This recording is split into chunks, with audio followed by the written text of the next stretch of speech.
রবিবার ছিল কবিগুরু রবীন্দ্রনাথ ঠাকুরের প্রয়াণ দিবস। এই উপলক্ষে তথ্য ও সংস্কৃতি দপ্তর ত্রিপুরা সরকারের পক্ষ থেকে এক শ্রদ্ধাঞ্জলি অনুষ্ঠানের আয়োজন করা হয় রাজধানীর রবীন্দ্র শতবার্ষিকী ভবনে। উক্ত অনুষ্ঠানে উপস্থিত ছিলেন মুখ্যমন্ত্রী বিপ্লব কুমার দেব সহ অন্যান্য অতিথিরা। উপস্থিত সকলেই প্রথমে কবিগুরুর প্রতিকৃতিতে পুষ্পার্ঘ্য অর্পণ করে শ্রদ্ধা নিবেদন করেন। পরবর্তী সময়ে রাজ্যের বিশিষ্ট সঙ্গীত শিল্পীদের দ্বারা এক সাংস্কৃতিক অনুষ্ঠান অনুষ্ঠিত হয়। বক্তব্য রাখতে গিয়ে মুখ্যমন্ত্রী বিপ্লব কুমার দেব বলেন, রবীন্দ্রনাথ ঠাকুর ছিলেন অত্যন্ত প্রতিভাবান একজন ব্যক্তি। কবিগুরুকে স্মরণ করা আমাদের অত্যন্ত সৌভাগ্যের বিষয়। পাশাপাশি ত্রিপুরার সাথে কবিগুরুর নিবিড় সম্পর্ক সহ বিভিন্ন বিষয় নিয়ে বিস্তৃত আলোচনা করেন মুখ্যমন্ত্রী বিপ্লব কুমার দেব।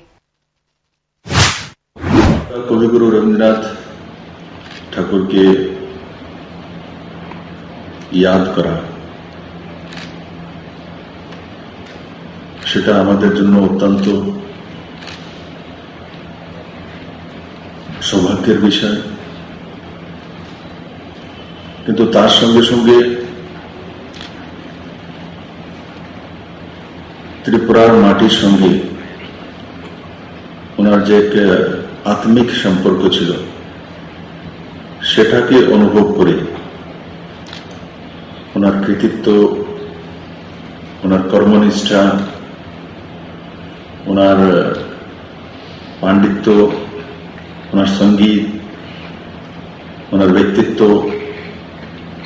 এই সবগুলোকে যত বেশি সমাজ ব্যবস্থার মধ্যে আমরা তুলে ধরব, তত বেশি জাতি জনজাতির এই মিলনস্থান ত্রিপুরা রাজ্যে সামূহিক লাভ হবে।